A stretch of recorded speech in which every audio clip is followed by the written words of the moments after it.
नमो नारायण, जय महाकाल, जय मां बगलामुखी। सभी मेरे दर्शकों का बहुत बहुत स्वागत है।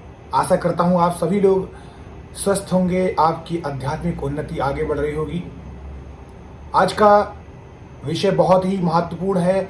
यह वीडियो बहुत अच्छा होने वाला है उन सभी लोगों के लिए जिनकी अंदर में ऐसी जिज्ञासा रहती है, और वो जिज्ञासा क्या है उसके लिए मैंने आपके ही कमेंट को चुना है।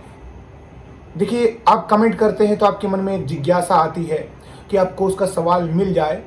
मैंने अपने पहले के भी कई वीडियो में उन कमेंट का जवाब दिया है, तो अभी मैंने ऐसे ही 6 to 7 कमेंट्स को लिया है जो मुझे थोड़े अच्छे लगे, और कमेंट थोड़े ख़ास भी हैं क्योंकि अभी जब मैं आपको बताऊंगा तो उससे आपको समझ में आ जाएगा। सबसे पहला जो मैंने कमेंट्स लिया है वो लिया है सचिन कौशिक जी का। ये कहते हैं कि क्लीम मंत्र में माँ काली, भगवान कामदेव, भगवान कृष्ण की सम्मिलित शक्ति है जैसा कि आपने कहा है। तो इन तीनों देवताओं की अलग अलग मालाएं होती हैं, तो हमें किस माला से इस मंत्र का जाप करना चाहिए? क्या हमें तीनों देवताओं की सम्मिलित शक्ति का आशीर्वाद मिलेगा या किसी एक का ध्यान लगाना चाहिए? बहुत ही अच्छा क्वेश्चन है, अच्छी बात है। सबसे पहले आपको समझना होगा कि क्लीम है क्या। क्लीम है आकर्षण का मंत्र। क्लीम की अगर मैं वास्तविकता में बात करूं तो क्लीम मंत्र ना ही मां काली का है, ना ही भगवान कृष्ण का है। वैसे वास्तविकता में तो ये मंत्र भगवान कामदेव का है। भगवान कृष्ण का जो मंत्र है वो है क्रीम, ओम क्रीम कृष्णाय नमः, जिसे हम क्रम भी पढ़ देते हैं, कभी कभी क्रीम पढ़ देते हैं। ऐसे ही जो मां काली का वर्ड है वो क्रीम है। तो इसी तरीके से ये जो वर्ड आया क्लीम, उसमें कामदेव है। लेकिन इस मंत्र के अंदर एक मैग्नेटिक पावर है। केवल ये आकर्षण का ही काम नहीं करता, ये सभी सुख सुविधाओं को देने की क्षमता रखता है, पावर है। इस पावर के कारण इसके अंदर मां काली की सम्मिलित शक्ति आ गई। भगवान कामदेव जब अपने आंखों से जो काम करते थे वही भगवान श्री कृष्ण अपनी बांसुरी से कर लेते हैं। तो भगवान श्री कृष्ण के अंदर भी वही आकर्षण है, जिस आकर्षण में सभी गोपियां, ग्वाले, यहाँ तक कि जीव जंतु, पेड़ पौधे भी चहक उठते थे। तो उसी आकर्षण में इसकी भी शक्ति है। इन भगवान की शक्ति, तीनों भगवानों की शक्ति इन मंत्रों में है। तो इसीलिए इस मंत्र के अंदर जो पहला शब्द निकल के आता है वो आता है आकर्षण। और जब आकर्षण की बात होगी तो ग्रह निकल के आता है शुक्र। और जब भी शुक्र का जाप होगा या आकर्षण का जाप होगा तो हमेशा एक ही माला से होगा, स्फटिक की माला से। तो कोशिश करें कि इस मंत्र का जाप, क्लीम मंत्र का जाप आप हमेशा स्फटिक की माला से करें। लेकिन किसी कारणवश अगर आपको स्फटिक की माला नहीं मिल पाती है तब आप इसको कमलगट्टे यानी किसी भी माँ के देवी फॉर्म के रूप में कमलगट्टे की माला से कर सकते हैं, क्योंकि धन भी देता है, धन को खींचने की शक्ति देता है, आपके अंदर धन को खींच भी लेता है। उसके अलावा आप इसको वैजयंती माला जो भगवान श्री कृष्ण को बहुत प्रिय है उससे भी कर सकते हैं। क्या आपको तीनों देवताओं की सम्मिलित शक्ति का आशीर्वाद मिलेगा? जी हाँ, बिल्कुल मिलेगा, इसमें कोई शक नहीं है, क्योंकि तीनों देवताओं की शक्ति है। लेकिन क्या काम आप कराना चाहते हैं ये आपके ऊपर है। आप जैसी अफर्मेशन मैनिफेस्टेशन करेंगे वही चीज आपको ये लाकर देगा, खींचेगा। ठीक है। दूसरी बात आती है,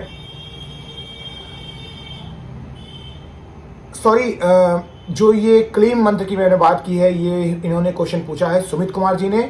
और अब जो मैं आपके सामने बताना जा रहा हूं थोड़ा सा हेरफेर हो गया, सचिन कौशिक जी ने। सचिन कौशिक जी ने मुझसे पूछा है कि आंखें बंद करने में काला बिंदु मुझे दिखाई देता है चमक के साथ। देखिए, मैंने पहले के अपने वीडियो में बताया हुआ है, जो लोग जुड़े हैं वो देख रहे हैं, जो नए नए जुड़े हैं तो ये क्वेश्चन निकल के आया, कोई समस्या नहीं है। तो काला बिंदु जब भी हमें चमक के साथ दिखाई पड़ता है, इसका मतलब कहीं ना कहीं आपका दिमाग अभी भ्रमित है, आप सही जगह में फोकस नहीं कर पा रहे हैं। ये पहला चरण है। इस समय आपको अंधेरा दिख रहा है, जैसे आपको एक अंधेरे बंद कमरे में डाल दिया गया, वहां पूरा अंधेरा है, तो आपको रास्ता दिखेगा ही नहीं कि किधर जाना है। तो ये वही तरीका है कि अभी आप भ्रम में हैं, अभी आप पहली सीढ़ी पार कर रहे हैं। जब ये सीढ़ी हट जाएगी तो सफेद पुंज दिखाई देगा। तो बस इसका इतना सा मतलब है, सही से ध्यान फोकस करिए। जो भी चीजों में आपका ध्यान भटक रहा है उसको मत करिए, धीरे धीरे आपका फोकस लगने लग जाएगा। अगली बात आती है पूजा करते समय उबासी का दिखना। देखिए, पूजा करते समय इसके बारे में मैंने वीडियो बनाया है। उबासी का अर्थ होता है कि आपके अंदर एक तो निगेटिव एनर्जी जब निकलती है तो भी आपको उबासी आती है। तो एक प्रोसेस है, जब निगेटिव एनर्जी निकलेगी तो वो आपकी कहां से निकलेगी? तो वो ऐसे ही निकलेगी उबासी के रूप में। दैट्स मीन आपकी बॉडी प्यूरिफाइंग का काम चल रहा है। लेकिन अगर आपको करते हुए 3 से 4 महीने हो चुके और फिर भी उबासी आ रही, इट्स मीन आपका मन पूजा पाठ में नहीं लग रहा है और आप जबरदस्ती उस पूजा को कर रहे हैं, फॉर्मेलिटी के रूप में कर रहे हैं। यही कड़वा सच है। अगली बात आती है कि एक अक्षय ज्ञान जी हैं, उन्होंने मुझसे पूछा है कि गुरु मंत्र का हद से ज्यादा जाप करने पर क्या प्राप्त होता है और गुरु मंत्र का अधिक से अधिक जाप करने पर क्या फल प्राप्त होगा। सबसे पहला जो ये वर्ड आया, हद से ज्यादा। अब ये हद से ज्यादा क्या है, मतलब पूरे दिन पूरे रात करते रहते हैं, तो मैंने ऐसा बोला हुआ कि ऐसे मंत्र नहीं करना चाहिए। आप मंत्र कर सकते हैं, कोई प्रॉब्लम नहीं है, लेकिन अपने जो दैनिक दिनचर्या काम है वो भी करिए, अपने कर्म भी करिए। केवल मंत्रों के अधीन ही मत रहिए। और ईश्वर कभी नहीं कहते हैं कि पूरे दिन भर रात भर उनकी पूजा करते रहिए। आपको जो रिस्पॉन्सिबिलिटी दी गई, अगर आप किसी के बहन हैं, किसी के भाई हैं, किसी के पिता हैं, किसी के पुत्र हैं, तो वो कर्म भी अपनाइए। और ईश्वर को अगर आप सिर्फ 5 मिनट भी याद कर लेते हैं तो भी भगवान खुश हो जाते हैं।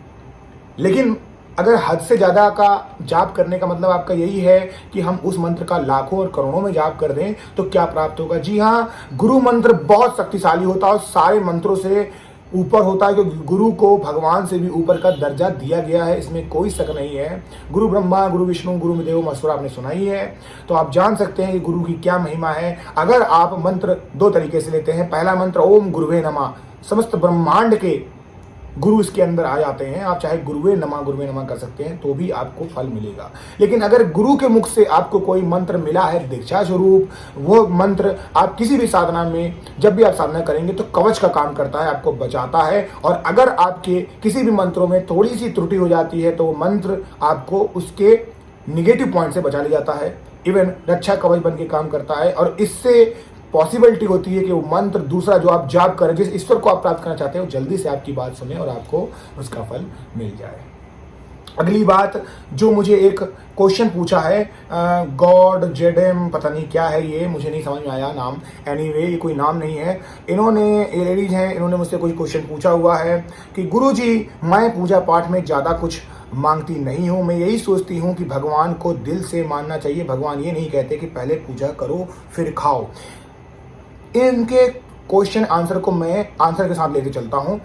मैंने अपने कई वीडियो में ये बात बोली है कि भगवान की पूजा में अगर आप खाली पेट बैठते हैं तो ये भी गलत होता है। देखिए क्या होता है कि अगर आपके सामने मतलब बहुत सारे नाना प्रकार के व्यंजन रखे हों, भगवान के लिए भोग लगा हो, लेकिन अगर आप भूखे हैं तो यकीन मान के चलिए भगवान भी भूखे रहेंगे। अब क्यों रहेंगे? क्योंकि आपके पेट में जो भूख लगी है वो आपको फोकस नहीं करने देगी, ध्यान नहीं करने देगी। तो जो भी चीज आपका फोकस भगवान के प्रति हटाती है, चाहे वो कोई भी रूप में हो, वही आपका सबसे बड़ा शत्रु है, ये कंफर्म है। तो इस समय आपका शत्रु जो है वो है भूख।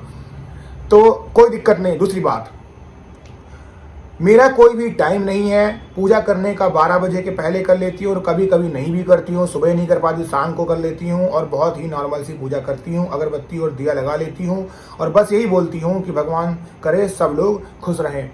देखिए जी, पूजा और साधना में अंतर होता है। पूजा आप किसी भी प्रकार से किसी भी रूप में कहीं पर भी कर सकते हैं। यही सेम प्रोसेस नाम जाप में भी होता है। लेकिन जब आप साधना करते हैं तो आपको उसके नियम मानने पड़ते हैं, क्योंकि तब आप वहाँ पर कोई मनोकामना रखते हो। और जब भी आप मनोकामना रखते हैं तब आपके ऊपर यह रिस्पॉन्सिबिलिटी बन जाती है कि आप भी उन नियमों का पालन करें। सबसे पहले गुरु दीक्षा में यही सिखाया जाता है। दूसरी बात, अगर आप भगवान की पूजा किसी भी तरीके से करते हैं और आपके पास समय नहीं है तो भगवान सब समझते हैं, कोई बात नहीं है। लेकिन अगर आप जानबूझ के भगवान ऐसा नहीं करते वैसा नहीं करते और फिर भी नहीं कर रहे हैं तो ये चैलेंज करना होता है, ये गलत तरीका होता है। तो इसका सबसे बड़ा तरीका होता है कि या तो आप ना ही करें और अगर करें तो प्रॉपर तरीके से करें। अगर आप कुछ भी नहीं कर सकते हैं तो एक काम जरूर करें कि पूजा हमेशा एक ही समय में करें, चाहे आप दिन में करें, रात में करें, सुबह करें, कोई फर्क नहीं पड़ता है। वैसे तो अच्छी पूजा के नियम होते हैं। तंत्र की पूजाएं रात के 8 बजे के बाद से होती है और वैदिक पूजाएं हमेशा सुबह होती है और सुबह में भी सबसे अच्छा समय होता है ब्रह्म मुहूर्त। लेकिन अगर आपकी पूजा उटपटांग तरीके से हो रही, कभी सुबह को भी दोपहर शाम, तो ये मान के चलिए आपको पूजा का फल जल्दी नहीं मिलेगा, क्योंकि नियम बहुत जरूरी है। जीवन जो हमारा चल रहा है, जो हम काम करते हैं उसमें भी आपका डिसिप्लिन यानी अनुशासन देखा जाता है। तो यही प्रक्रिया साधना में भी लागू होती है, क्योंकि साधना भी निरंतर चलने वाला क्रम है, पूजा पाठ भी निरंतर चलने वाला क्रम है। अगली बात है कि इन्होंने कहा है कि मैं भगवान से कुछ भी नहीं मांगती हूं, क्योंकि जो हमारी किस्मत लिखा है वो होकर ही रहेगा। गौर करिए इस बातों में, जो हमारी किस्मत में लिखा होकर रहेगा। एक बात आप याद रखिए कि अगर आपकी जो किस्मत बना सकता है वो आपकी किस्मत को मिटा भी सकता है, जो आपकी किस्मत को लिख सकता है वो आपकी किस्मत को चेंज भी कर सकता है। दूसरी बात, किस्मत पूरा जो काम होता है भगवान के हाथों में नहीं होती है, किस्मत को हम खुद भी बनाते हैं। अब आप सोच के बैठिए कि अगर आप एग्जाम पे जाए ना, या अभी आप कोई काम ही मत करें, आप सोचें कि फलाना इंसान मेरा ये काम कर देगा, मैं क्यों करूं, तो क्या ऐसा हो सकता है? अगर आपको घर बनाना हो तो आप कैसे बुलाएंगे? किसी मजदूर को बुलाएंगे, मिस्त्री को बुलाएंगे, घर बनाएंगे? क्या पॉसिबिलिटी है कि आप बैठे रहो घर बनता जाए? पॉसिबल है। उसके बाद अपनी ये रिस्पॉन्सिबिलिटी आप ईश्वर पे थोप देंगे कि भगवान के भरोसे, भगवान ने लिखा होगा तो नहीं बन पाया। दैट इज नॉट फेयर, ये गलत है। दो प्रकार के कर्म होते हैं, एक होता है इंस्टेंट कर्मा, दूसरा होता है जो हम कर्म भुगतते हैं।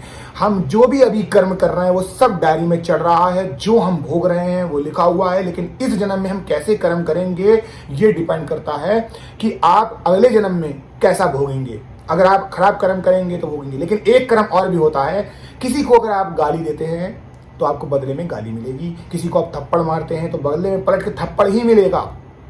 ठीक है, तो कर्मा जो होते हैं वो आपके एक्शन पर भी डिपेंड करते हैं। अच्छे करेंगे तो अच्छा होगा, बुरे करेंगे तो बुरे होंगे। सब कुछ लिखा नहीं होता है, 50-50% का रेशियो है, और इसमें बहुत सारी, हो सकता मैं भी गलत हूं, लेकिन इस पे बहुत सारी रिसर्च जारी है, और जितना मेरी नॉलेज और समझ है फिलहाल वही आपके सामने मैं रख रहा हूं।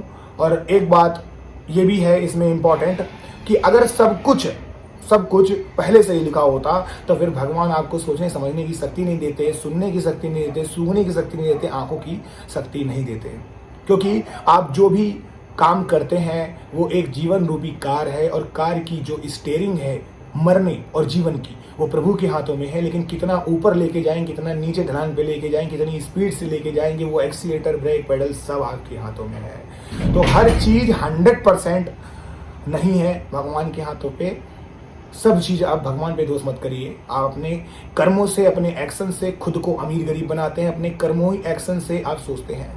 दो दोस्त हैं, बहुत अच्छे, सेम पढ़ाई करते हैं। एक दोस्त अपनी स्किल्स का प्रयोग करके बहुत आगे बढ़ के अमीर बन जाता है, और एक वही कूप मंडूक जैसा, मेढक जैसा बना रहता है और कोई काम नहीं करता। बताइए किसकी किस्मत खराब है? एक जिसने काम किया और आगे बढ़ गया, एक जिसने काम नहीं किया।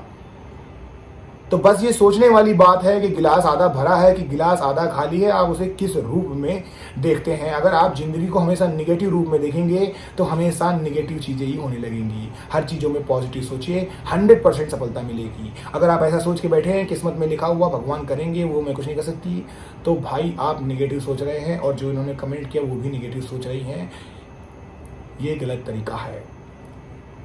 अगला एक और मुझे क्वेश्चन आया है तनिषा किचन की तरफ से। इसको मैंने लिख नहीं पाया हूं, लेकिन मैं इसको सर्च करता हूं। एक सेकंड रुकिएगा, मैं सर्च कर लेता हूं। और कहाँ गया वो? जी, मैं भगवान श्री कृष्ण की भक्त हूं, और गुरुवार भगवान वासुदेव का लिखा हुआ है की पूजा करती हूं। मेरा कोई टाइम टेबल नहीं होता है, और शांति मिलती है तभी से मैं कर सकती हूँ। भगवान मेरे कृष्ण जो हैं वो सपने में भी आए थे, इसका क्या मतलब है? इस प्रश्न का उत्तर दें, मैं आपकी वीडियो का इंतजार करूंगी। गुरुजी आपको मेरा कोटि कोटि प्रणाम। देखिए, सबसे पहले बात तो है कि अगर आप विष्णु भगवान की पूजा करते हैं, या आप किसी भी गुरु के फॉर्म की पूजा करते हैं, या आप श्री कृष्ण भगवान की पूजा करते हैं, तब भी आप एक ही इंसान की पूजा कर रहे हैं, वो है नारायण भगवान। नारायण भगवान के ही सारे रूप हैं। ठीक है, नारायण भगवान मेरे जो इष्ट हैं वो सभी के इष्ट हैं, वो जगत के पालनहार हैं। उनकी पूजा अगर आप सच्चे मन से करते हैं तो आपका पालन होता है, इसमें कोई शक नहीं है। तो गुरुवार आप पूजा करते हैं, अच्छी बात है, कोई प्रॉब्लम नहीं है। आप ऐसे मत करिए कि मैं इस दिन में इनकी पूजा करती हूँ। आप किसी भी भगवान के एक फॉर्म की पूजा नियमित तरीके से करिए। हर भगवान के अंदर सेम ही सम्मिलित शक्ति है, सभी भगवान परम ब्रह्म हैं और आपको सब कुछ देने की क्षमता रखते हैं और आपकी किस्मत को पलटने की क्षमता रखते हैं। तो आप किसका चुनाव करती हैं, इसको मैं आपके ऊपर छोड़ता हूं, क्योंकि इस प्रश्न का आंसर मैं इस रूप में नहीं दे सकता हूं कि जबरदस्ती आप इनकी पूजा करें, क्योंकि जिसकी भी हमारे मन में ख्याल आता है वही हमारे इष्ट हैं। तो आप चुनाव कर लीजिए कि आपको कृष्ण के फॉर्म की पूजा करनी है या फिर आपको वासुदेव के फॉर्म की पूजा करनी है या शेषनाग की करनी है या विष्णु की करनी है, आपके ऊपर है। आप जिसकी चाहे कर सकते हैं, लेकिन मैं यही बोलूँगा कि आप एक की ही निरंतर करें, यही सच्चा तरीका होता है। साधना का मतलब होता है सबसे पहले अपने आप को साधना। अगली बात आती है कि श्री कृष्ण भगवान हमारे सपने में क्यों आए।